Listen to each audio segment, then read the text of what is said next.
And today on the podcast, I'm very excited to have Carrrie Brownstein of Sleater-Kinney, the TV show Portlandia, and many, many other things. Sleater-Kinney has a new album out called Little Rope. Actually comes out this Friday, January 19th, 2024. It is fantastic. Brownstein is one half of Sleater-Kinney. The other half is Corn Tucker. And I have also interviewed Tucker probably about 10 years ago for when she had her solo project, the Corn Tucker Band.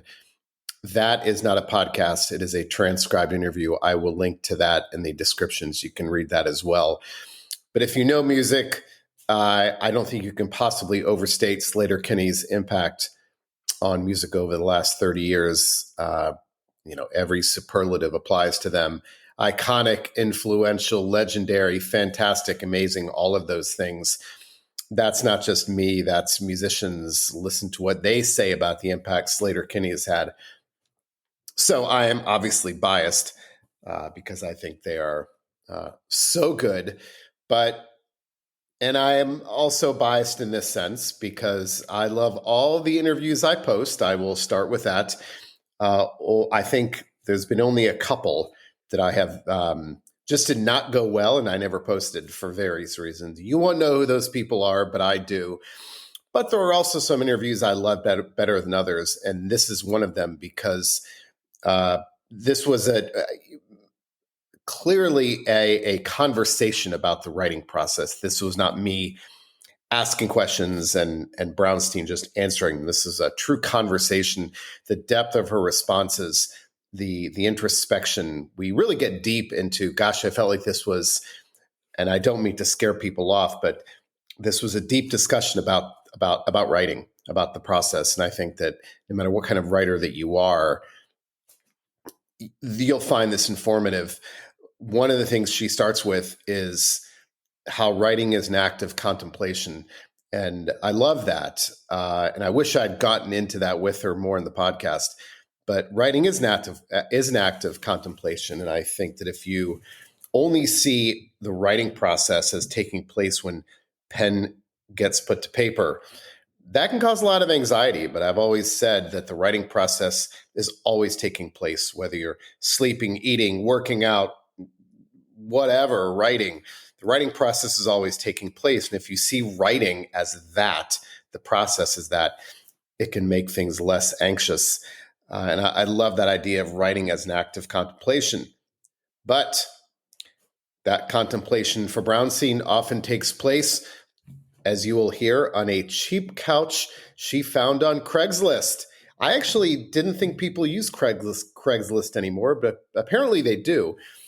And so you'll hear her talk about, and I love this story she tells, about finding this couch on Craigslist in New York. I think it was in New York.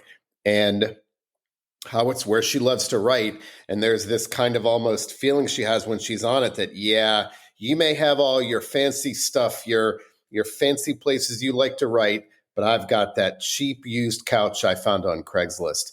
That's the part of the ritual that I love. I can listen to stories like that all day. We also talked about famous people we like to read and all those parts of the process. This is truly one of my favorite interviews I've done, I think, in a long time. So, Carrrie, if we're listening to this, thank you very much for a great conversation. Again, Sleater-Kinney's album is Little Rope. It comes out this Friday. And it's funny because just before recording this, I was watching some old clips of Portlandia, a show I love. And you should also do that as well after you listen to this. I don't post the video for these podcasts, but there are some great facial expressions going on in this interview as well. Enough of that. You want to hear Carrrie Brownstein talk. So with that, I should say, here's my interview with Carrrie Brownstein of Sleater-Kinney. So thanks for taking the time to talk to me. I always start by talking about or asking, do you believe, I find that some songwriters believe that they should be writing in some fashion every day, whether it's, journaling or songwriting, anything. Others say, nope, just when the mood strikes, I don't want to push it. So where do you fall in that spectrum? Well, Somewhere in the middle. I think, as you know, writing is not just the act of writing, it's an act of contemplation. It's an act of being observant and porous and sort of in taking in ideas and feelings. And I think I'm always doing that. I'm always taking notes, writing down ideas, underlining something in a book I'm reading, but I'm not always writing in terms of sitting down with my guitar, trying to come up with a new song. That feels like it happens as we start getting out of, this current album cycle. But I will write intermittently. I do other forms of writing more frequently. And I think songwriting is an extension of that, and that ideas are always percolating. Are you a journal? Do you like to journal? I don't have a formal journal process, but I have idea notebooks. And sometimes those contain sort of diaristic, journalistic kind of thoughts, that here's my day. But other times it's just ideas. And yeah, I'm always really envious of people that, they have like a shelf in their room or in their office. It's like, here's all of my journals from the time I was 8 years old. Like, either that's brilliant or just a burden for somebody after you leave, depending on what happens with your life. Yeah, it's pretty crazy. So you're no joke. I mean, songwriters who tell me they've kept all those and they go back. But I think songwriters tell me, I think there are three categories: those who journal and love it, those who have no desire to ever start, and then those who don't but really wish they do. That's probably the biggest number. The people who, every time people talk about this, I really feel like I should be journaling. I know it's a guilt is a real motivator there. I think it's because there's something romantic about the idea of self-mythologizing. To me, the act of keeping a diary is kind of an act of self-mythologizing. You're willing yourself into this protagonist role in a way that's a little more heightened than just, sort of the voice in your head. And I love that. I love that as a basis from which to form, song ideas or other ideas, but I just don't have that practice. I do have all of my journals though. And so yeah, but I already think of them as a burden because I'm like, wow, this is barely legible. When I look at past things I've written, I wish I could look at those things and say, wow, that's fantastic. It's usually I'm mortified. I know. Anything I write, it's always, oh my God, it's never, wow, that's pretty good. Yeah, I know what you mean. You know what operates as a journal for me, and also a sort of document of my earlier writing, are letters to people. Because, before texting and before email, I would have these epistolary relationships, and I wouldn't trust myself to necessarily send the first draft of the letter because I would end up crossing something out, or it would be messy, and then I would want to, formalize it and write it out on another sheet of paper. So I have sort of the drafts of these letters that I wrote to people when I was touring, and that started when I was 19 or 20. And yeah, it's some clumsy writing, but they also do serve kind of as a snapshot of that time, though. So do you ever go back to those past writings for song ideas or no? No, Never. No, not for current song ideas. Yeah. I sometimes, like a journal or like a little notebook from the last couple of years, I'll look through to see if maybe I left an idea on the table that now actually is sort of, lighting my imagination. But often, that's not often the case. And I, of course, use the ubiquitous notes app. I have a lot of those. I ask this question to everyone because I'm fascinated by that. Songwriters typically have, I mean, like what you said, hundreds of voice memos, notes app, but no organization to them whatsoever. So it's frantically going back. And I can tell by the look on your face that you're frantically going back and saying, where are these things? Where is that idea? So no, do you title them? Is there any sense of organization? See, I really want a video because that's a great expression. I just, as you're talking about it again, just the guilt rising up. Yes, I have so many voice memos and they just have a date on them. And then the problem is I'll have voice memos from, say October 10th of 2023 and October 10th of 2022. Like you accumulate these annually, and it's often a melody or a lyric that I'm on a walk and I just need to, dictate a lyric into my phone, or it's me playing guitar. And sometimes I forget about them for a long time because they are not labeled. I Yeah. mean, it's basically just digital garbage. I don't know why I'm thinking of it as any kind of writing tool, but I do trust that the ideas that are good are staying with me, and that I'm not discarding those. But on the other hand, I feel like if you don't label them, that forces you to go through all of them, right? And I mean, It does force you. Yes. There's no shortcut there. You have to reckon with your disorganization. Yeah.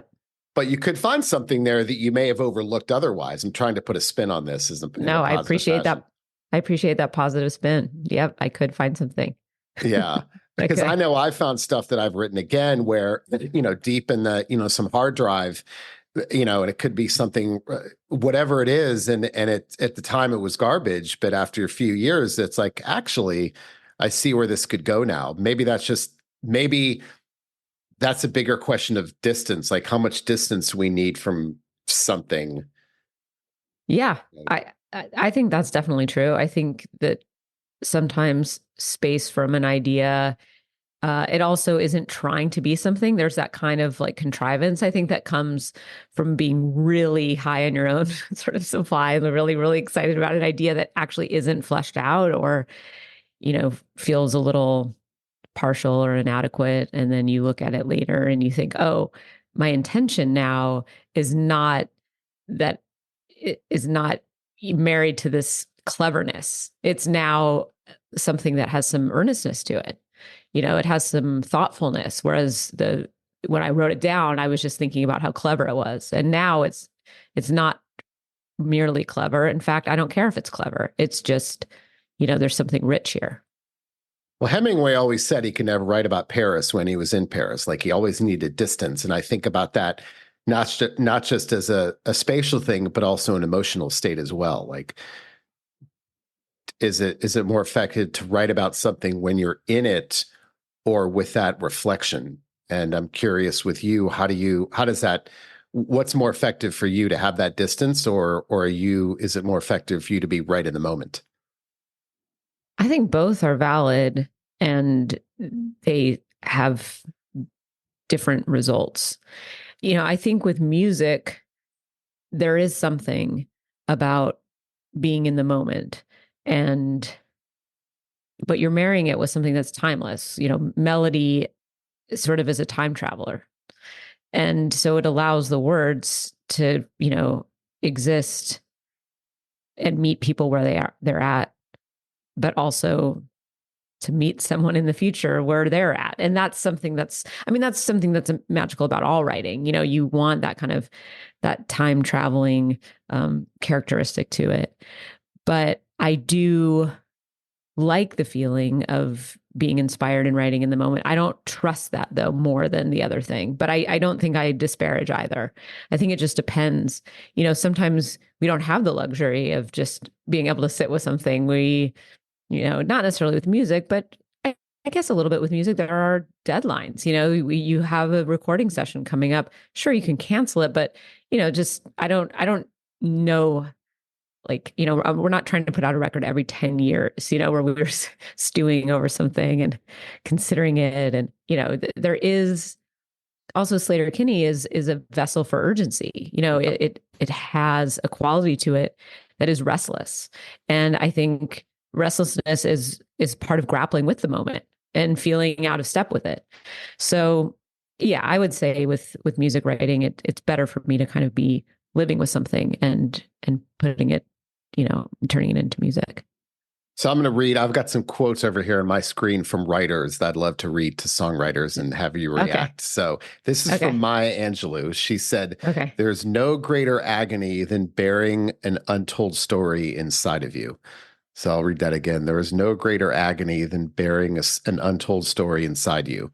Um, I take that to mean, how often do we have the urge to write? Like that primitive urge of saying, I've got to write now. Like there's something, there's something in me. I feel like I have to put this down and write. So I'm curious, how often do you get that urge, or how does that, what does that quote mean to you?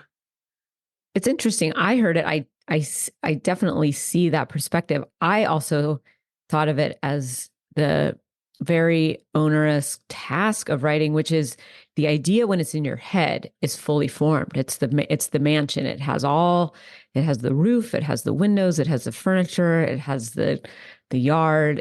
It's so much detail. And then you go to write it and you realize, oh my goodness, I have to create that on the paper. Like this is a shack. This is not a mansion. And so when I heard that quote, I actually thought, oh, yes, it is a beast to have this idea inside you, because the idea now is going to take all of this labor in order to, be able to explain, to tell the story as richly as it exists in one's mind. But to your point, when do I have the urge to write? A lot of the time. But again, you write down the idea, but that's just the idea, oh, this would, and sometimes I think it takes, the discipline is to then not just be a generator of ideas, but a generator of stories, to finish something, to have the patience and the diligence, to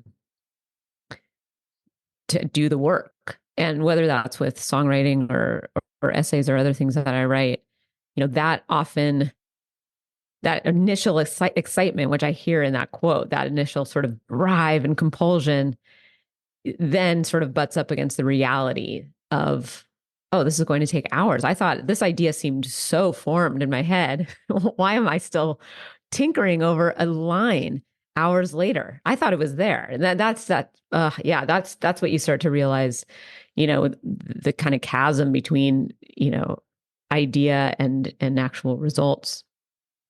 Well, I know exactly what you mean. I have what I think sometimes are great ideas in my head, but as they travel down my arms and leave my fingertips, they don't look anything like they did up here. Um, And that's our and only task. We're supposed to be able to convey what that is. And it's, yeah.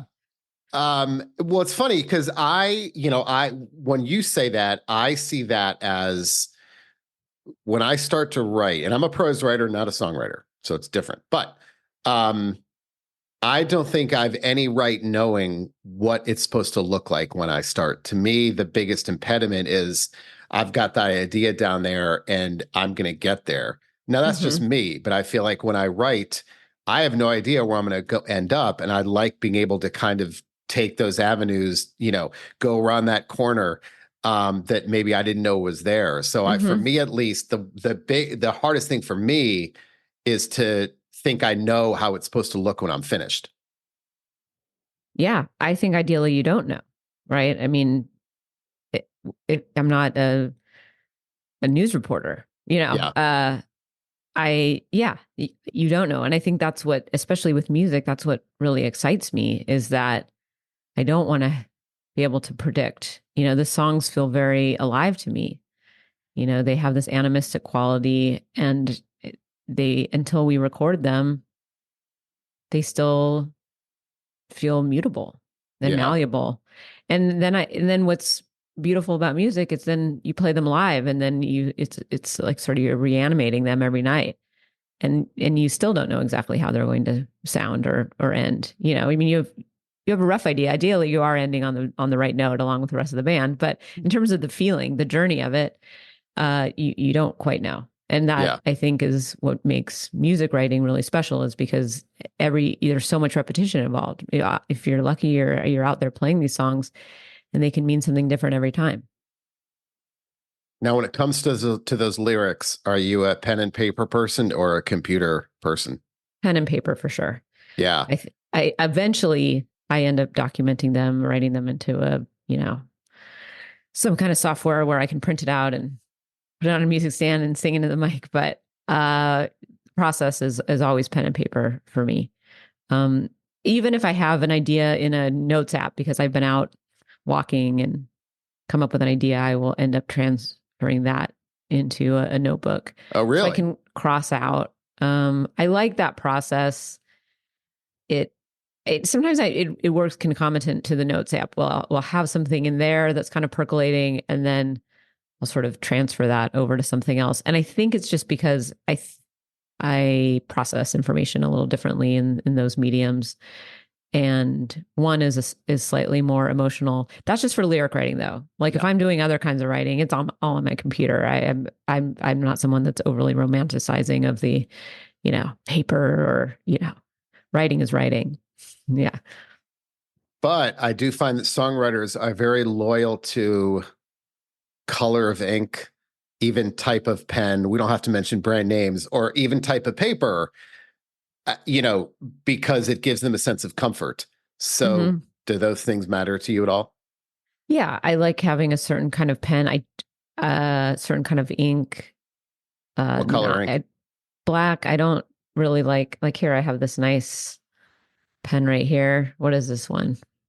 Uni pen, fine line, water and fade proof. I like Hmm. this one. Yeah. And and I like a little notebook.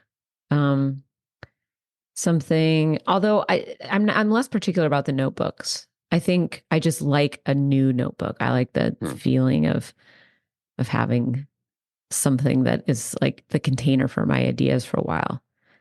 But I'm not like a moleskin person where they all have to be of this certain, size or uh shape or feel. As long as there's a notebook there that's kind of holding everything together for a while. I'm fascinated by the ritual of the process, right? I mean, whether it's superstition. I mean, I interviewed Jerry Harrison from the Talking Heads a couple of months ago. He said it has to be a felt tip pen because he loves the scratching feeling of the felt tip on Oh. the paper. Um, and again, who knows if it works, but I think, for me, like I write in this chair, but I revise in the chair behind me. Mm. And I find that when I revise, I need distance. Like I cannot write and revise in the same place. Um, for me, at least, and that process needs to be different. But I think, don't you think is the ritual important? Some people say it's not, like it doesn't matter. But I love reading those Paris Review interviews with writers, and they all talk about, they have a specific ritual they have for the most part. So is that idea of ritual, with a capital R, important to you? I think it's become more important to me in terms of I yeah, I went through the last couple of years have been difficult. I Yeah. lost my mother, and I have found that ritual is a way of, I guess, giving shape to my days. And also it's almost like prayer meditation where it's just returning to the practice. It's tending to, and it's caretaking. It's all of these acts of love, essentially.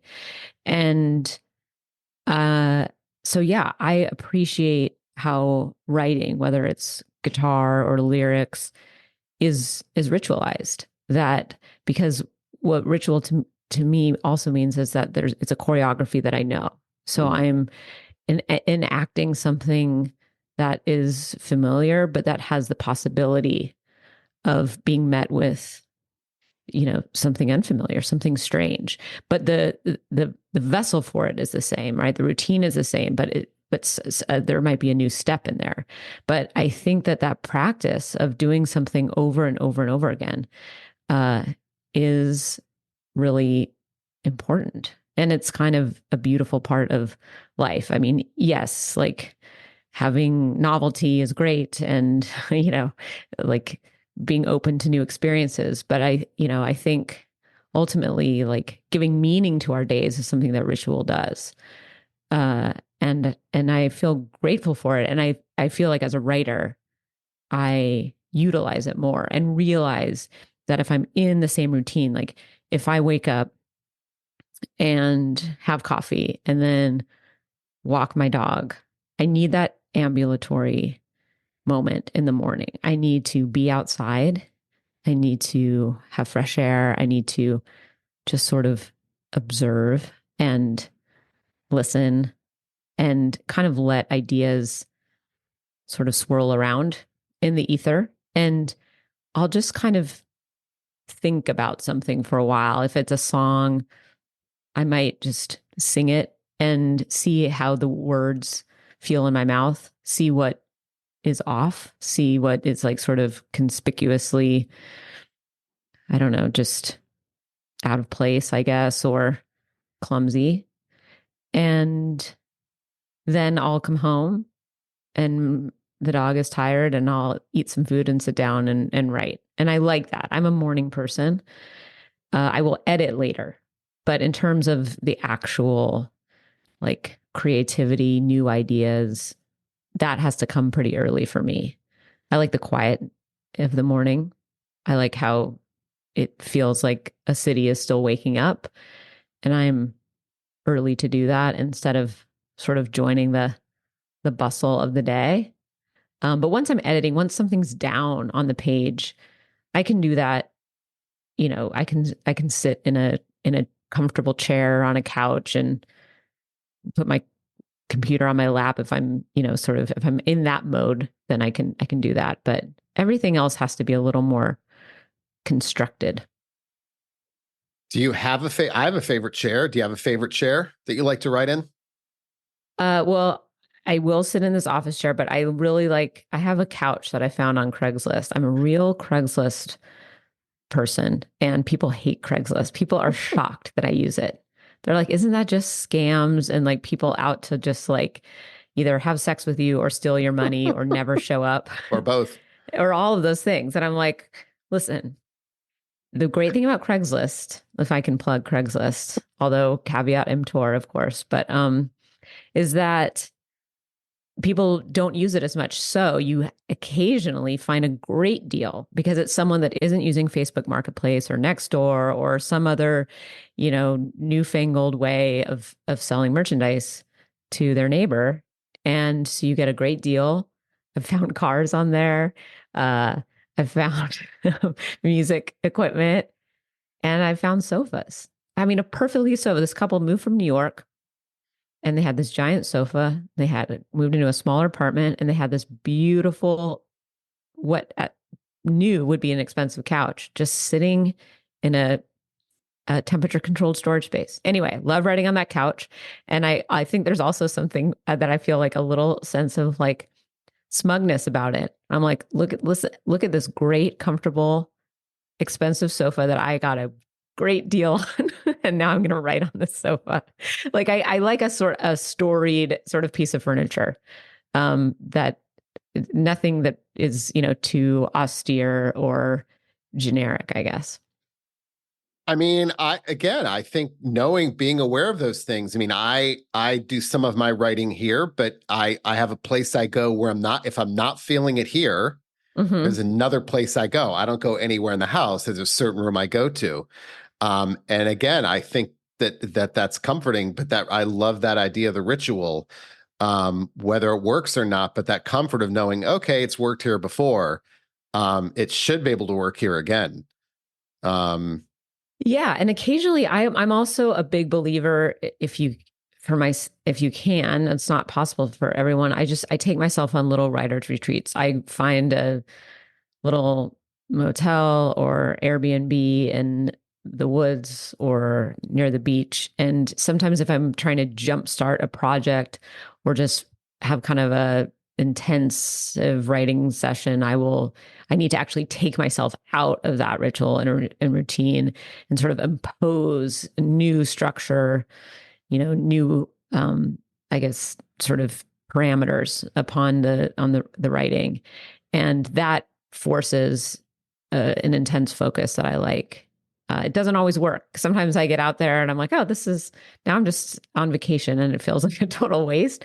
But I would say 90% of the time it does work. And it just really, it gives me almost license to just work on something all day, and not feel like I'm going to suddenly default to some task, some sort of like household, ordinary task that can become then a distraction or a means of procrastination. Like it just removes all of those sort of comforts and familiarities. I want to ask you about the one more thing about the notebook, and that is, do you find that writing in a notebook allows you to make the songwriting process less linear, where you can kind of write things? Are your notebooks in orderly fashion? I mean, and you're nodding no. So, but I think the freedom of that, it lets you just kind of put stuff everywhere, and I think that's the advantage, right?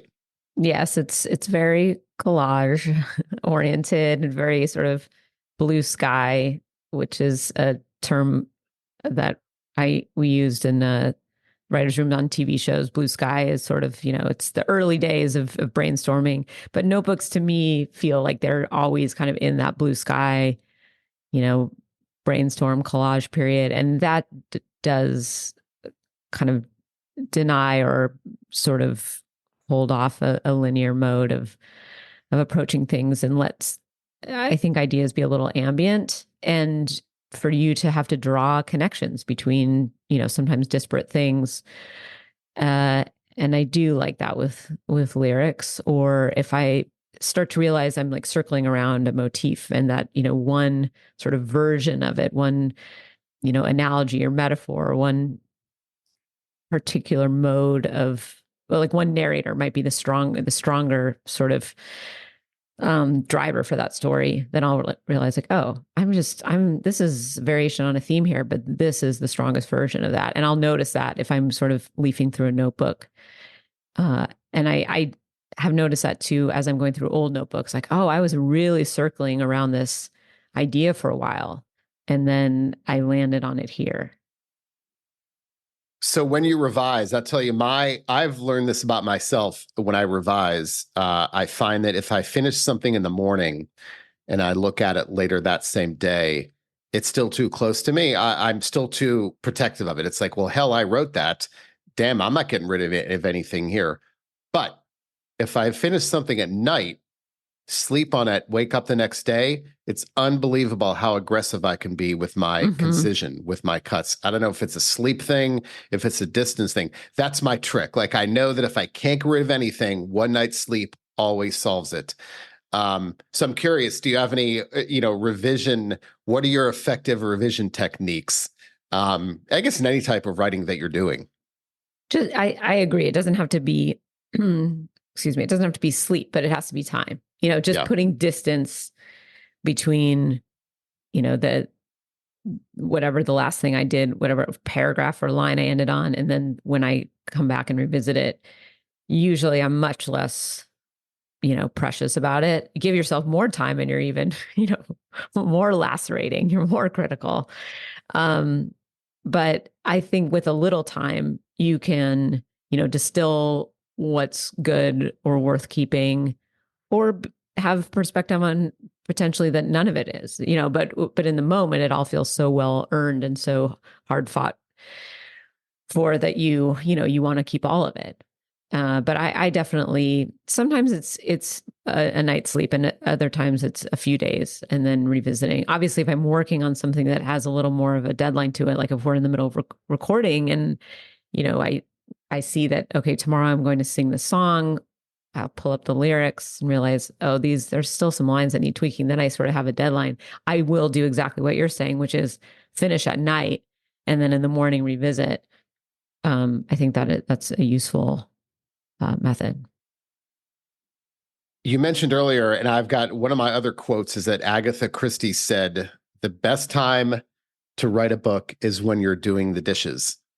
So I take that to mean that, and a lot of songwriters tell me this, that they get great ideas, melodies, lyrics when they're participating in mundane activities, vacuuming, gardening. There was an article in the Washington Post about 6 months ago, why we get our best ideas in the shower. Something about the mundane activity allows the subconscious to bubble. And I firmly believe that. So I'm curious if that happens to you a lot, when you're getting those ideas when you're doing things that require no thought whatsoever. Absolutely. And I I walk as that activity, which, putting one foot in front of the other is something I've been doing for a long time. Doesn't take much thought. I usually have my dog with me, so sometimes if he's distracted, then I'm distracted for a moment too. But for the most part, I try to not listen to podcasts or music or audiobooks. I try to just leave myself open to being receptive to ideas. I'll, toy with a melody or a lyric. Uh, and the shower is good because for singing, and it's cliche, but you have great reverb in there. So I'll often try out melodies in there. Like Modern Girl, which is a Sleater-Kinney song I wrote a long time ago. It's on the Woods. I came up with in the shower, the melody for it. And yeah, I mean, it's a great place for some natural reverb. But I agree that there's something about a mundane task, I think, and that's what's important. That's what's so interesting to me about people who start to excise, as people, sorry, bumped my mic, as people get more successful, you start excising those activities from your life and you get scheduled out. It's not even success, it's busyness, it's life. You can start to think that, oh, well, now I can afford to have somebody else do that, or now I don't have time to do that. So I'm no longer, sort of like participating in like the daily activities, like the sort of tasks, the sort of ordinary quotidian tasks. But those, I think, as creative people, are often not only where the ideas come from, but what gives me the drive to actually do something creative. Like if I am just entrenched in the mundane for a while, or like entrenched in sort of some annoying task that's taking a while, I'm suddenly hungry to write. I need to need it. I need that desire. I need to sort of have something impeding my progress. And every once in a while, walks don't do that necessarily, but sometimes other ordinary tasks, I get a little kind of restlessness at the end of it. And I'm like, well, now I want to write because I haven't been able to. And I think Yeah, you can kind of trick your brain into doing that, right? You just give yourself like, oh, I have to go and work in the garden, or I have to run these errands. And all of a sudden I'm like, I want to get home. that's so interesting. I've never gotten that response before. Typically, it's, folding clothes, doing laundry, gardening, vacuuming, that act in itself. But I like what you're saying, that that just drives you crazy after a while, and you've got to create because your mind has just been doing nothing, right? Yeah, I like to miss something. Yeah, I want to sort of like dive back into it with some energy and voraciousness. yeah. All right, another quote. This is from H.L. Mencken. The value of writing seems to be in inverse proportion to the ease of writing. Whatever flows freely and bubblingly turns out to be sorry stuff a week later. So I relate that again. Songwriters tell me they don't trust the stuff that comes quickly. Others say that's the best stuff. Well, Sleater-Kinney has now been around for a while, and I will say early on, when we were 19, 20, probably up to 25, those first couple albums, first idea, best idea. I mean, that is the essence of punk or rock or so Yeah, much music, doesn't matter the genre. Just, but actually what you're essentially doing is bringing ideas you've had since you were like a teenager, adolescence, like, adolescent, and everything has sort of been percolating for a long time. And then you're finally given this showcase, this means of, telling your story. So I often think, that's the first novel, that's the first movie, that's the first album. It's like, oh, this is my big idea, and here it is. But later on, I think the longer I've been doing something, I agree mostly with Mencken in that I am skeptical of things that come easy. That doesn't mean I dismiss them, but I have to at least assess them and make sure that it feels different enough, sounds different enough, is moving the narrative, meaning like the broader narrative of this band forward enough that I'm not just repeating something, or, just kind of doing what I know and assuming that that's good enough because I've practiced it many times or it's been successful in the past. So I think there's just a kind of a healthy skepticism that starts to creep in about that which comes easy. But I think it's dangerous to outright dismiss it because ideally there's sort of a balance. And, some things are more laborious and take more time and you wrestle and tinker with forever. And it turns out great, but it could be not as great as the thing that you wrote in a day. So I think you have to be open to it and either have collaborators or your own enough self-awareness to determine the quality of something without that being the only litmus test. Right. All right. Last question. So I read every day. I think it's important. Obviously, I get very anxious when I don't. That's the one thing that actually physically makes me feel like I need to be reading. More so than writing, I feel like I have to be reading. When I don't, it really bothers me. But I'm not an author person. So what I mean is when I finish a book, my first reaction isn't, oh, let me read everything by that person. It's let me get other voices in my head. Okay. Because and that's just me where I'm never like, so I don't have a favorite author because I just will go on to something else immediately. Like right now I'm reading the best American short stories, the anthology, and I love it because it's something different every time. Of So last anyway, year, from last year, or like the grand one, like the of all time? Because don't they do a yearly one, don't no, they? it's the yearly one. It's the Okay. one that Okay. was edited by, it's 22, 23 just came out, 2022, the 2022 one was edited by Greer, the guy that wrote Less. Okay. I forgot his first name, but anyway, let's talk reading habits. So are you a genre person, an author person, literary influences? Let's have at it. Sure. I have a dear friend who is a creative writing professor, and what she has helped me curate and sift through is contemporary fiction because it's daunting. We are, the canon is Yeah. massive and it keeps growing, thankfully, and including more people, but there's a lot of writing from hundreds of years ago to more recently that we have missed. And so for a while I just felt kind of cowed by that, and I would be kind of a completist about things like, okay, now I'm reading everything by Jane Austen. Now I'm reading everything by Somerset Maugham, everything by Philip Roth, like all this, everything by James Baldwin. It was very, yeah, it was a lot. It can get exhausting and overwhelming. And it's the fun sort of, just the joy of it starts to kind of drain. But I definitely did that in my 20s after, I think, feeling guilty for not, even though I was a good student and good in English, I would sort of just skim those books. And then I was like, oh my God, now I need to actually read Tolstoy. I was remiss during high school. Anyway, so I did a lot of catching up. And now I just dig into contemporary fiction. So, I just finished Northwoods by Daniel Mason. I thought it was beautiful. I like Rachel Cusk. I liked the latest Deborah Levy book. I like James McBride. I like Zadie Smith. I like Anna Napolitano. Like to me, there's so many great contemporary Agreed. fiction writers. And I either have a friend give me recommendations or I go to a local bookstore, and I'm lucky to live in Portland where there are a ton of independent bookstores.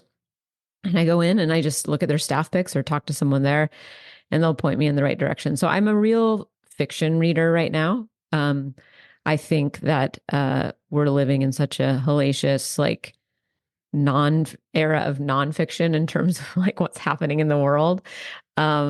That I used to enjoy, I think, history books and like biographies and stuff like that. But now I dive into fiction, and I kind of just use that as escape, to be honest. Like, the same way I might watch a film or TV show, but I feel more edified ultimately by a great book. I like getting hooked. I still like that feeling of getting hooked where you sort of pass a certain page count and then just are obsessed. Like that to me is still a gratifying feeling that I don't necessarily. Yes, I binge watch TV like everyone, but it's a different auto response, visceral response to getting hooked on a book and just returning to that sort of insular private world, private relationship that you have with the book in your hand and the pages. I'm not a digital reader. I still buy the actual like hard or paperback book. And I sometimes do listen to audiobooks. I'm usually reading a book and then listening to an audiobook. I'm a total genre fan in audiobooks. They have to be a mystery. I go for the thriller. It's stuff I wouldn't normally pick up and read. But I love, if I'm going to walk and listen to something or drive and listen to something, it has to be just a real page turner. So can you read more than one book at a time? I usually read two, but they have to be different types of books. So I'm reading the short story anthology, and then I'm reading I have this written down over here, An Immense World by Ed Young.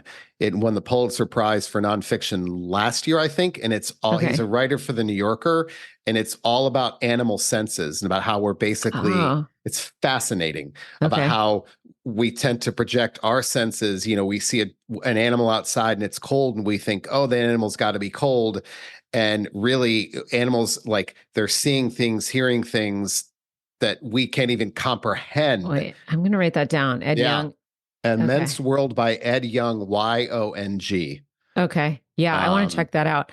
Yeah. Because that kind of projection and fascinating anthropomorphizing that we do with animals, it's not even really good for our pets, like especially dogs. There's all this literature about how we've just ruined dogs, given them so much anxiety by just requiring them to basically be like our children or our best friends. And they used to have all these jobs that they did. Dogs used to work, and now their job is to just like hang out on your couch and like give you like emotional comfort. And they're like, I'm sad and anxious. No wonder. Yeah. So anyway, I will check that out.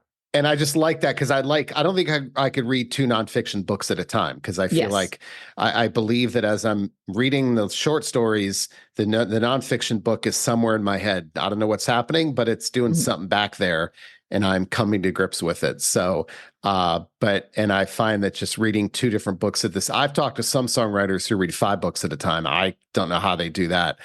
Are they really reading? I mean, I'm not doubting anyone. I do think that, yes, if you differentiate by genre, or if you're going fiction, nonfiction, I definitely think you can. Or something that's a compendium, you're just now, I'm reading an essay. I can definitely be deep into a New Yorker and reading a book, but I tend to have to kind of do some switching. But I can do fiction and fiction if one's audio and one's just actually reading a book. But again, that audio book is I don't want to disparage genre because I'm a big fan of it, but it's a different beast. It's a different beast. Yeah, I think audiobooks are great, I think, for the certain types of literature, right? I'm not sure that I could listen to an audiobook of someone who's known for the beauty of the language. And that's just me. I think I may need to see those words on the page to appreciate it more. Yeah, well, plus the interpreter, aka the narrator, the performer, they're what I love about reading is you get the character's voice in your head, or the writer's voice in your head, and that is very personal. And so you have to really trust.